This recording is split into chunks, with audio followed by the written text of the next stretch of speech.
Suzi, hebu kamwone. Ni ule dem tulikuwa tunaambiwa. Kwani amefanya? Hizi shop zote 3 ni zake. Na hii next door anachukua pia. Na imagine tuko na haka kitu kamoja tu. Na ni bodyguard zako na wana. Nasikia wanamshughulikia everything. ATM zake, credit card zake 24/7. Hadi usiku. Kwani 24/7 inamaanisha? That means wanamlipia hata bill zake pia.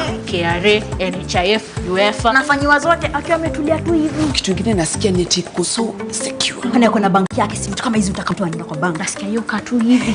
The whole day kwa tablet akifanywa kila kitu. Na hao bodyguards wake ndio umpelekea do kwa majuu. Unaona wale wawili wa soap au mfanyia bulk payments. Nilisikia ni ati local accounts zake, foreign accounts zake anashughulikiwa. Haki no wonder business yake imegrow hivyo. Lazima kuna bank yake special. Your banking team is at your fingertips. Go digital. Visit coopbank.co.ke and click on New Internet Banking.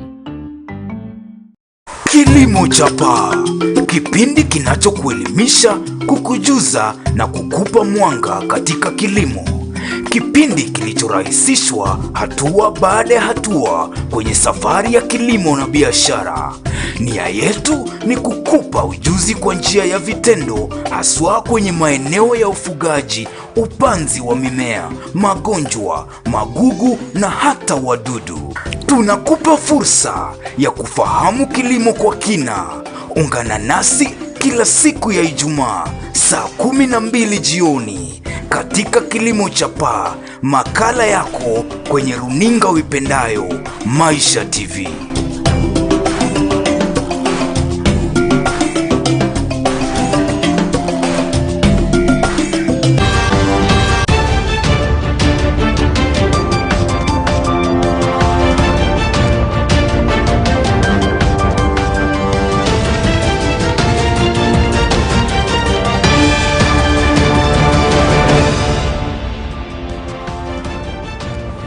The fate of the Constitutional Amendment Bill BBI hangs in limbo after the 5-judge bench declared the bill unconstitutional, halting the road to the anticipated referendum. For this and more, join me on Maisha Live at 1. My name is Maisha Tv.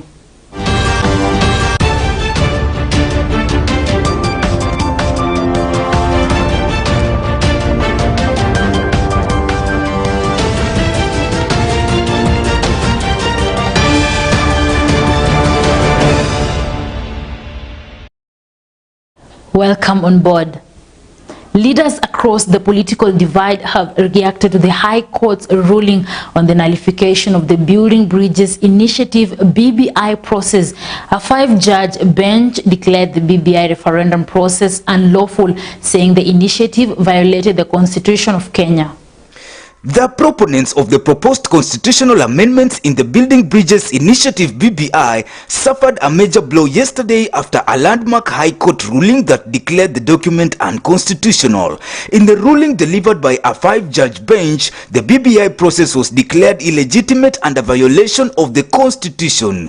Judges Joel Ngugi, George Odunga, Jairus Nga, Chacha Muita and Teresia Maveka noted that the BBI, which is a brainchild of the handshake truce between President Uhuru Kenyatta and the ODM leader Raila Odinga, was initiated by the head of state in contravention to the law. Declaration is hereby made that Mr. Uhuru Muigai Kenyatta has contravened Chapter 6 of the Constitution and specifically Article 73, Sub-Article 1, Sub-Article A, Sub-Article 1. That the entire unconstitutional change process promoted by the Steering Committee on the Implementation of the Building Bridges to a United Kenya Task Force report is unconstitutional, null and void. The prayer for an order that Mr. Uhuru Muigai Kenyatta makes good public funds used in the unconstitutional change process promoted by the Steering Committee on the Implementation of the Building Bridges to a United Kenya Task Force report established by Mr. Uhuru Muigai Kenyatta is declined for reasons that we've given in our judgment. 21. The prayer for the orders that the Honorable Attorney General to ensure that other public officers who have directed or authorized the use of public funds in the unconstitutional constitutional change process promoted by the Steering Committee, by the BBI Steering Committee, make good the said funds is also declined for the reasons we have given in our judgment. 22. The rest of the reliefs in the consolidated petitions, which we have not specifically granted above, are deemed to have been They also declined. faulted the BBI promoters for their failure to avail adequate copies to the public, adding that the electoral body IEBC did not ensure proper public participation in the process as it is constitutionally required to do. The judges also took issue with the Constitutional Amendment Bill 2020's proposition of 70 new constituencies, citing it as unlawful. The judges also took issue with the Constitutional Amendment Bill 2020's proposition of 70 new constituencies, citing it as unlawful. The court unanimously said that Uhuru overstretched his mandate by initiating a process to change the constitution, a move that may lead to his impeachment as the head of state. 6. A declaration is hereby made that the entire BBI process, culminating with the launch of the Constitution of Kenya Amendment Bill 2020, was done unconstitutionally and in usurpation of the people's exercise of sovereign power. Earlier on, the expectations were higher after the two houses of parliament adopted the bill, paving way for the planned referendum, which was expected to be conducted early July. A section of Kenyans and anti-BBI leaders have also trooped to social media and through different media channels to celebrate the stoppage of reggae. However, the pro-BBI team still holds their belief that their initiative is still on and alive. Maisha Tv. And farmers in Kirinyaga County are expected to benefit from a program spearheaded by the county government of distributing hash avocado seedlings. Speaking at Kamwigwa, Governor Anne Waiguru said her government had set out to partner with 31 farmers groups to give them 2.5 million shillings worth of seedlings and then come up with plans to increase the number in the future. We'll be spending 15 million shillings on seedlings from our first round of propagators to give our second round, so that now we can expand the production of seedlings of hass avocados in Kirinyaga County. We want to be the leader in avocado production, and with this value chain we have also a program which will be building a processing plant for processing of avocado for both marketing locally and internationally to our international markets, and ensuring that we're meeting the international standards as required. The National Assembly on Thursday turned into a comic session after Gatundu South Member of Parliament Moses Kuria referred to a section of lawmakers as livestock. Kuria had stood before the floor of the House to substantiate his earlier claims that the lawmakers were bribed with 100,000 shillings to endorse the Building Bridges initiative. While making his remarks, the Tanga Tanga allied Member of Parliament was occasionally disrupted by a section of lawmakers present in the chamber, a move that made the Gatundu lawmaker lose his decorum and refer to them as livestock. Let's have a look. Yeah, at least give him. Can you confirm that you refer to members as cows and or livestock?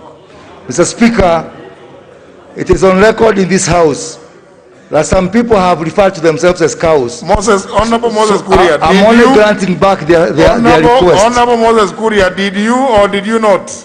Mr. Speaker, no, I did not. Moses Kuria, can we get the answer? Mr. Speaker, members in this House have referred to themselves as cows. Honorable Moses Kuria, I have not asked you that question. Have you referred to members here as cows and or livestock? Mr. Speaker, I withdraw and apologize. What are you withdrawing? What are you withdrawing? Yes, I did refer to the self-declared members as livestock, but I apologize and withdraw, Mr. Speaker. Proceed. Now, Honorable Kuria, you are only to respond to the issues that as I've read out, that which was raised by the Honorable Dr. Makali Mulu, that you alleged in some medium that members had been paid the sum of Kenya shillings 100,000.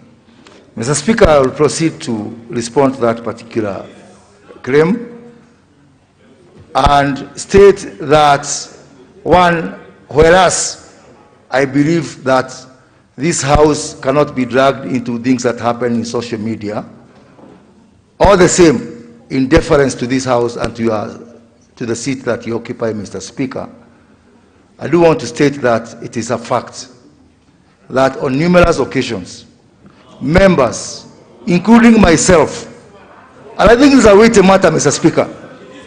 It's a weighty matter that I'm speaking that requires that I be heard in silence. Because if there's any threat to the decorum of this House, it is by these members themselves. If there is any threat to the dignity of this House, to how we will be remembered in history, is the conduct of how we as honorable members conduct ourselves. And the national government is ramping up investments in transport infrastructure in the counties in bid to upgrade the country from a low to a middle-income economy.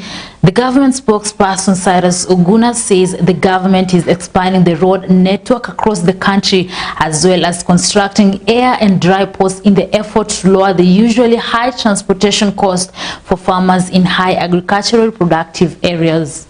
The progress of work. Speaking during the assessment of government project, Oguna said for the last 10 years, government have expanded country's bit standard road network to 700 kilometers, development that is already showing up rural economies. He said these projects will give the country desired competitive edge against its neighbor country in East Africa region for local and foreign investment. So the government is not just doing this airstrip, the government is doing many other projects in the country. We are working on water projects in the whole country, we're working on roads, we're working on airports, we're working on stadiums, we're working on many other projects, all aimed at improving the well-being of our people. By doing what? By creating job opportunities for our people. In Nakuru County alone, national government is constructing transport infrastructure worth 2 billion shillings to alleviate suffering among farmers who have been contained with loss of produce and high cost of transportation. But also we are aware that this area is agricultural area, and many at a time you have heard of situations whereby there's a glut either of milk, a glut of cabbages. Now we'll not only create employment for those who will be employed here, but even the farmers will be able to easily transport their farm produce to other parts of the country, to abroad. And by doing so, they'll also be able to create employment in the farms. So you can see the multiplier effect that is going to be generated by this project. Oguna observed that 1 kilometer airport in Nakuru County is anticipated to be a lever in a region whose economy is reliant to tourism and agriculture, and it will provide job opportunity to the region. For instance, where we are here at Lanet Airstrip, that will eventually be Nakuru Airport, once it is completed, it will be able to create opportunities for employment, not only for residents of Nakuru, but for members of this country. Nakuru County Commissioner Erastus Mbuyu observed that the development project will open up rural areas for increased job opportunity and wealth creation. Philip Simiyu, Maisha TV. And the construction of the cargo sheds at the Isiolo International Airport has begun, a move that will pave way for commencement of cargo flights from the airport. The new development is expected to provide reprieve to Mira farmers and flower farmers from the neighboring Meru and Laikipia counties, and it will also provide reprieve in an acceptable form for use by the airline operators. And that's the reason I'm here, to make sure that we address whatever little gaps that need to be addressed. I've been assured by the contractor, and I want to believe that that is correct, that that facility will be ready by July this year. So I think that will also create now the opportunity for us now to move more cargo through this airport than has been the case before. And now international news. Israel continues to bombard the Gaza Strip with air raids and artillery shells as it steps up the deployment of troops and tanks near the besieged Palestinian enclave. At least 119 Palestinians, including 31 children, have been killed and more than 830 wounded since hostilities flared up on Monday.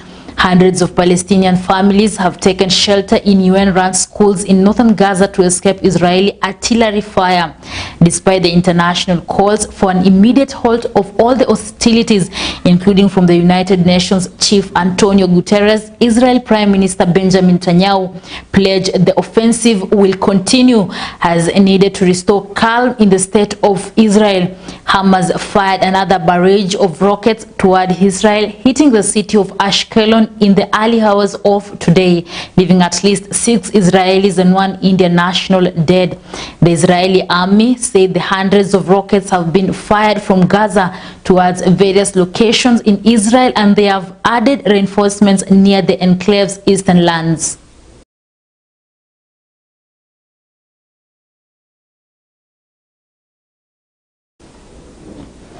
And Maisha Business, an average of 1.4 million Kenyans uses Safaricom's Fuliza daily, borrowing at least 446 shillings. This translates to about 600 million shillings borrowed daily from the telecom. The data was revealed in its full-year financial report released on Thursday. Fuliza, the product that allows customers to access an unsecured line of credit by overdrawing on M-Pesa to cover short-term cash flow shortfalls, continues to be a favorite to many Safaricom customers. In the year under review, the listed telco disbursed 351.2 billion shillings to customers compared to 246 billion shillings disbursed in the previous year. This earning it 4.5 billion shillings from an estimated 1.4 million active users daily on the platform. M-Shwari, another lending and savings platform, on the other hand, saw its disbursement decline by 27.1% during the period under review, posting 94.5 billion shillings compared to 129.6 billion shillings posted in 2020. With at least 4 million active users borrowing an average of 5,500 shillings daily, the platform gave the telco 2.2 billion shillings in the financial period under review.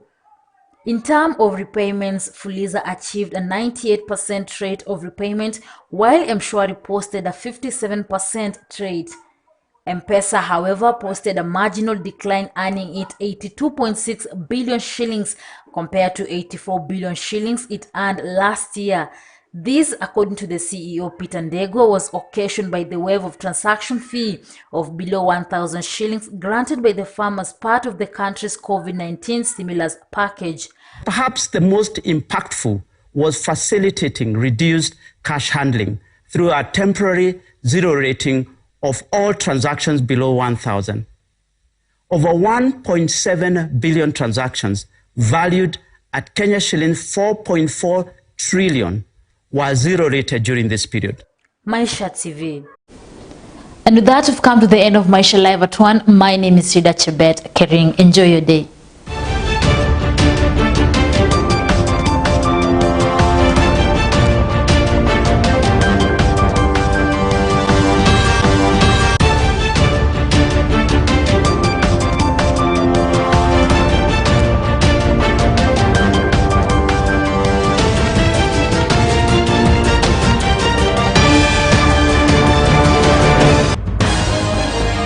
Authoritative. After the expose that has caught the attention of many Kenyans, some have come in to weigh in with their views. Dependable. The views of members of the public cannot be taken in vain. Trusted. The judicial test about knowing what they know.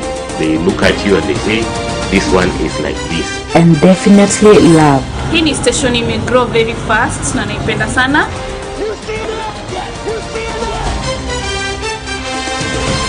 You are advising or you are directing. Number 2, Mr. Speaker. You are now mixing up issues. Please, let's hold your horses. You know, when they ask the speaker, not everybody is a speaker. So I hear, I am following.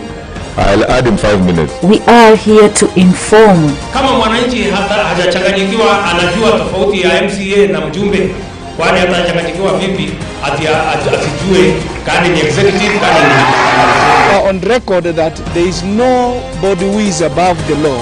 Educate. Being poor does not mean God will not give you a good brain. So money does not buy everything. And let me warn further that there are already people collecting money And entertain you 24 hours of the day.